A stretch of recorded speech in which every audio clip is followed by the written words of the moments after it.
Hey there, welcome to 4 Minute Friday with me, Brian Conway from AchieveSuccess.co.uk.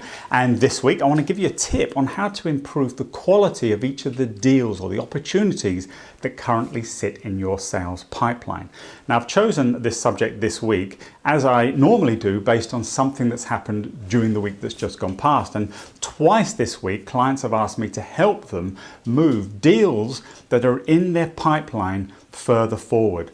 Many times I'm sitting with customers who have really what look like quite healthy pipeline, but within there, opportunities are often very stagnant. They don't seem to be going anywhere. They're always, dates are slipping and all that sort of stuff.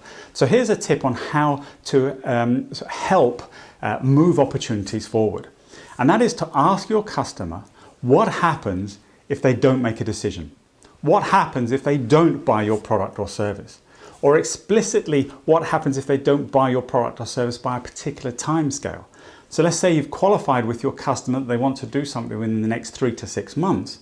Well, ask the question, what happens if you don't do it in 3 months? Or what happens if it's still not done in 6 months?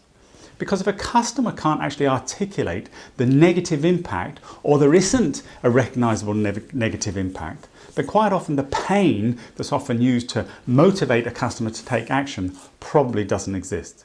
And if it doesn't exist, you're going to struggle to actually move that opportunity forward. Now, this is different to quite often what we focus on, and which is one of the reasons it really gets your customers thinking and should get you thinking about the opportunities that you actually have in your pipeline. Because customers and ourselves, we're always focusing about the outcome, the business outcome, the upside, what will be achieved if they do this. And sometimes it's more important to focus on what will happen if they don't do it. Not even the pain that they're experiencing now, which typically may be the motivation for the conversation that you're having, but how would it get worse if this isn't actually resolved within a particular timescale?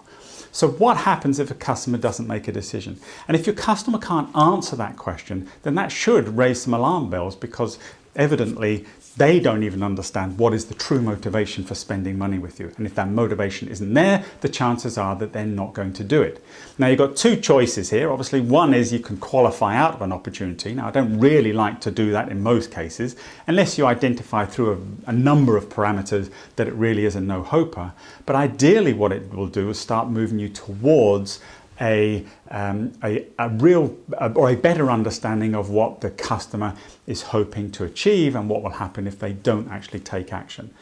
So that's one tip out of my pipeline management toolkit, so to speak, but it's a very powerful one. And in fact, this is proving to be such a popular subject with people at the moment that actually next month I'm going to be covering the whole subject of pipeline management and opportunity management as part of my Inner Circle training. So if you're a member of my Sales Inner Circle, you're going to get a whole training next month in December on how to optimize every deal that's in your opportunity, or opportunity in every deal that's in your pipeline, and how to help move that opportunity closer to closing and therefore earning sales commission.